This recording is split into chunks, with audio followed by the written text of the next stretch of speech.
ये सवाल वही विपक्ष उठा रहा है जिसके कभी विधायक हुआ करते थे अनंत सिंह जी। रंगबाजों और बाहुबलियों को संरक्षण देने के लिए एक पार्टी जानी जाती है और उस पार्टी का नाम है राष्ट्रीय जनता दल। तेजस्वी यादव जी उसी राजनीतिक परंपरा के वारिस हैं जिस परंपरा की असली पूंजी बाहुबली हुआ करते थे और अपराधी हुआ करते थे। तो लालू यादव जी ने जैसा बिहार बनाया था, उनके शासनकाल में बिहार में जिस तरह से अपराधी फले फूले, तो तेजस्वी यादव जी उसी परंपरा के वारिस हैं। पुलिस और प्रशासन को अपने पैरों के नीचे रखने वाले लोग और अपराधियों के बूते बिहार को पूरे 15 वर्षों तक हाँकने वाले लोग अगर नीतीश कुमार के सुशासन पर सवाल खड़ा करते हैं तो अब उनकी दाल नहीं गलने वाली है।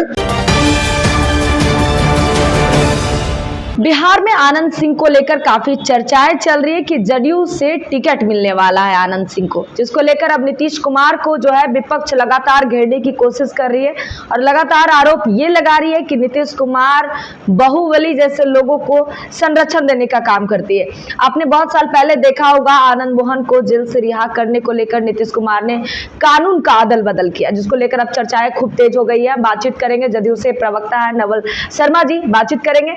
कैसे देखते हैं इतनी बड़ी आरोप लग रही है आपके नीतीश कुमार पे, क्या लग रहा है कि आनंद सिंह को टिकट देने की वजह क्या है? मुझे नहीं जानकारी है कि माननीय अनंत कुमार सिंह जी का टिकट फाइनल हुआ है। आपके पास ये अग्रिम जानकारी कहां से आई मुझे नहीं पता, लेकिन ये सवाल उठा कौन रहा है? ये सवाल वही विपक्ष उठा रहा है जिसके कभी विधायक हुआ करते थे अनंत सिंह जी। तो देखिए, टिकट वितरण पार्टी के शीर्ष नेतृत्व का काम है। और अभी आपने चर्चा की कि आनंद मोहन को छुड़ाया गया था, तो देखिए जिस कानून के तहत आनंद मोहन जी की रिहाई हुई थी वह कानून भारत के कई राज्यों में पहले से लागू है। आप पता कीजिएगा, गुजरात जैसे राज्यों में भी इस कानून का उपयोग करके कई लोगों की रिहाई हुई थी। और जब रिहाई हुई थी उस समय तेजस्वी यादव जी सरकार में हमारे साथी थे। और आप जरा आर्काइव में जाएं और पता करें कि उस समय तेजस्वी यादव जी की पार्टी के सारे प्रवक्ता आनंद मोहन जी के शान में कसीदे कढ़ा करते थे, मुझे अभी तक याद है। तो यह दोहरा चरित्र नहीं चलेगा। दूसरी बात कि बिहार में रंगबाजों और बाहुबलियों को संरक्षण देने के लिए एक पार्टी जानी जाती है और उस पार्टी का नाम है राष्ट्रीय जनता दल। बिहार के लोगों ने वह दौर देखा है जब बिहार में समानांतर रूप से बाहुबलियों की सत्ता चलती थी, चाहे वह शहाबुद्दीन हो, राजवल्लभ यादव हो। उन लोगों के संतरास को बिहार ने देखा है और भोगा है। शहाबुद्दीन के जमाने में किस तरह सीवान क्षेत्र में समानांतर सरकार चला करती थी और किस तरह पुलिस अधिकारियों पर शहाबुद्दीन हाथ उठाने से भी नहीं चूकते थे और मुख्यमंत्री के बगल की कुर्सी पर विराजते थे। तो एक वो दौर था जिसमें बिहार के बाहुबली और बिहार के सारे रंगबाज और सारे जो भी आतंक के पर्याय थे वो तत्कालीन मुख्यमंत्री के गले का कंठहार थे। यह नए दौर का बिहार है, यह नीतीश कुमार जी का बिहार है जिसमें कानून का राज स्थापित है। और आज की तारीख में मैं दावे के साथ कह सकता हूं कि बिहार में कोई भी कानून से ऊपर नहीं है और नीतीश कुमार जी के कानून का डंडा सब पर बराबर चलता है। जी, अभी जिस तरीके से आनंद सिंह को लेकर कहा जा रहा है कि जो आम जनता होती है वो छोटे छोटे मैटर में फंस जाते हैं और जेल के चक्कर काटते हैं और जेल से बाहर नहीं निकल पाते, लेकिन AK-47 मामले में आनंद सिंह जेल गए और कई बार रिहा होते हैं और वही अंदाज में नजर आते हैं। तो आपको नहीं लगता कि जो करतूत है वो सामने दिखता है और आपको लगता है कि कई लोग ये भी कह रहे हैं कि पहले फंसाते हैं फिर निकालते हैं नीतीश जी, तो ये फंसाने और निकालने का काम नीतीश जी का है? देखिए, सवाल आपने गंभीर पूछा है, इसलिए थोड़ा जवाब भी धैर्यपूर्वक सुनिएगा। आपने बोला कि उसी अंदाज में है। अब कोई व्यक्ति किस अंदाज में जीवन यापन कर रहा है यह उस व्यक्ति का निजी मामला है।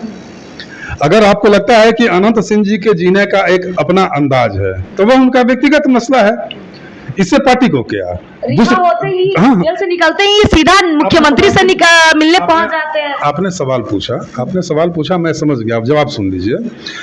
किसी व्यक्ति की रिहाई यह किसी पार्टी विशेष का मसला नहीं है, यह न्यायिक मसला है। पुलिस अनुसंधान करके चार्जशीट फाइल करती है, ट्रायल होता है, तब कन्विक्शन होता है और उसके बाद जब कार्यवाही चलती है कोर्ट में, सबूतों की उपलब्धता या उस व्यक्ति पर लगाए गए आरोपों की सत्यता, कई सारे मुद्दों पर कोर्ट जांच पड़ताल करता है और जमानत देना यह कोर्ट का विशेषाधिकार होता है। यह किसी पार्टी विशेष से संचालित नहीं होता होता है।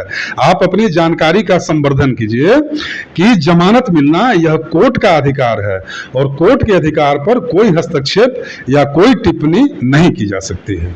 लेकिन नीतीश कुमार को घेरना कहाँ तक उचित है? तेजस्वी यादव लगातार कह रहे हैं कि बड़े बड़े बाहुबलियों को जो है वो बाहर निकाल रहे हैं, टिकट देने का प्रयास भी वो कर रहे हैं कि जदयू से चुनाव लड़वाएंगे नीतीश जी से। हालांकि आनंद सिंह का मुलाकात भी होता है और कई कयास भी लगाए जाते हैं। तो तेजस्वी यादव को क्या कहेंगे आप? अच्छा, आपको तो आप पत्रकार हैं और अगर बिहार में पत्रकारिता का आपका लंबा अनुभव है तो कुछ नहीं, आप 2005 के पहले के इतिहास को शायद आप नहीं देखी होंगी, जाइए और कहीं से पढ़ लीजिए, आपको पूरी प्रमाणिक जानकारी मिल जाएगी। तो तेजस्वी यादव जी उसी वंश परंपरा की उपज हैं। तेजस्वी यादव जी उसी राजनीतिक परंपरा के वारिस हैं जिस परंपरा की असली पूंजी बाहुबली हुआ करते थे और अपराधी हुआ करते थे। आपको वह दौर याद नहीं है? मुझे याद है जब पटना के सारे गली मोहल्ले अलग अलग डॉनों में बटे रहते थे। बिहार के सारे जिले अलग अलग डॉन, अलग अलग अपराधियों के प्रभाव क्षेत्र में बटे रहते थे। फलना फलना जिले में इस अपराधी का प्रभाव है, फलना फलना जिले में इस अपराधी का प्रभाव है। तो लालू यादव जी ने जैसा बिहार बनाया था, उनके शासनकाल में बिहार में जिस तरह से अपराधी फले फूले, तो तेजस्वी यादव जी उसी परंपरा के वारिस हैं और यही कारण था कि पटना हाई कोर्ट ने उनको जंगल राज की उपाधि दी थी। आपको पता है कि लालू यादव जी के डीजीपी हुआ करते थे आर प्रसाद। जब पटना में अनधिकृत कॉलोनियों के मामले पर हाई कोर्ट में आर प्रसाद की पेशी हुई तो डीजीपी ने, सिटिंग डीजीपी ने बिलखते हुए हाई कोर्ट में कहा था कि मेरी दशा द्रौपदी के चीरहरण समारोह में बैठे हुए असहाय योद्धा की है, मैं कुछ नहीं कर सकता हूं।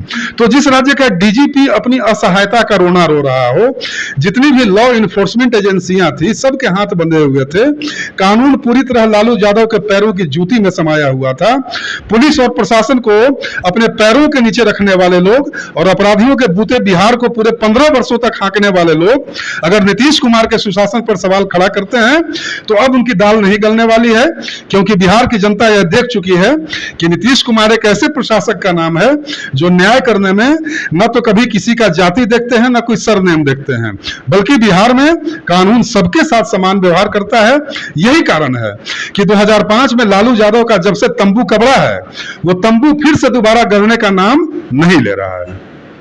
चलिए, आपने सुना साफ तौर पे इन्होंने कहा कि बिहार में कुशासन बाबू का सरकार, नीतीश कुमार का सरकार है और नीतीश कुमार किसी के साथ भेदभाव नहीं करते हैं, जाति और सरनेम नहीं देखते हैं और सभी के साथ वो इंसाफ की लड़ाई लड़ते हैं। लेकिन आपने देखा आनंद सिंह को लेकर कई कयास लगाए जा रहे थे कि नीतीश कुमार के बीच और आनंद सिंह के बीच में एक बड़ा जो है कुछ उजागर होने वाला, लेकिन बातें उजागर अभी भी नहीं हुई है। कहा जा रहा है, सिर्फ कयास लगाया जा रहा है कि नीतीश कुमार अपनी पार्टी से आनंद सिंह को टिकट दे सकते हैं, लेकिन अभी कंफर्मेशन पूरा नहीं हुआ है।